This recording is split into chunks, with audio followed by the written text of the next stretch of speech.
Ken Cuccinelli, one of the most vicious never Trumpers that we encountered. You and I fought him nationally and then in Virginia, nominated for a key post DHS. That's got to get through Senate nomination.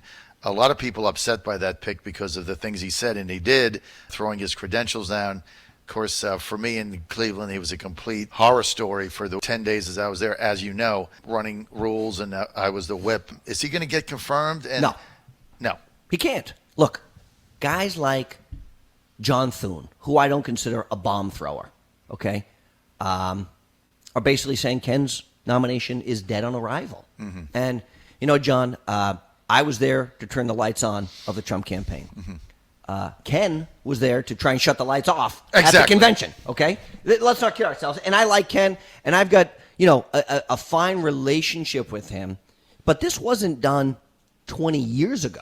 This was 3 years ago at the convention where he was trying to turn state delegates against Donald Trump to get Ted Cruz to be the Republican nominee. It was a hostile takeover. And look, I've said this many times. There have been people who weren't with us who have been phenomenal team players. And I point back to Nikki Haley, who was with, you know, everybody else and then came to Trump and was a phenomenal UN ambassador. I think of Mike Pompeo, who supported, I think, Marco Rubio in the Kansas primary and has been an amazing director of Central Intelligence and a great addition as the Secretary of State. Lindsey Graham. Lindsey Graham, right? He wasn't with us, right? Look, a lot of guys weren't with us. And so I know your listeners say, you know, Corey, he's a never Trumper. And absolutely true. Look, Elliot Abrams, the guy wrote a letter saying Donald Trump wasn't fit to be the president of the United States, and he's sitting at the State Department. So I do think you have to be more inclusive when people have recognized their wrongdoing. And look, John, I make mistakes every day, right? I kick the dog crap out of Jeb Bush every day. I don't think he's going to put me in his administration if he were to ever get elected. But hey, that's okay.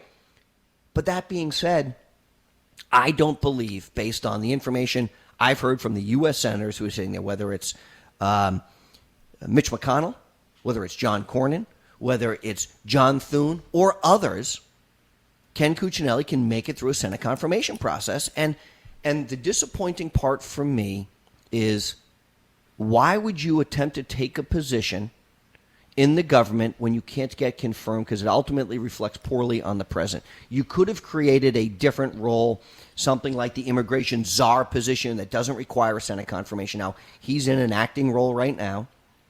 And so I just don't want to look bad for the president. And sometimes I think the president doesn't get all of the information of just how visceral some of the members of the U.S. Senate don't like Ken Cuccinelli, because he has run the Senate Conservative Fund, which has been really the arm that has gone against Mitch McConnell and challenged some incumbent senators.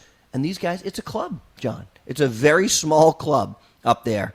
And I just don't see Ken making it through a Senate confirmation, not because of anything I would do. Look, I like Ken. I think he's a fine human being. I've got no issues with him. I just don't think the U.S. Senate is going to move his nomination forward. You're right. There's never Trumpers, and then there was Ken Cuccinelli, who basically went to Cleveland trying to dislodge delegates and strip the nomination away from President Trump. And you and I fought him there for months, and we fought him prior to that in various other venues. So I don't think he's going to be confirmed either, nor should he. But again, it's a matter of ego, because he's going to end up embarrassing the president again. But that's what he's been doing, and so not surprising at all. Corey, I really appreciate the time. I know that you've got other things you have to do. Thank you for sharing that with our listeners. I really appreciate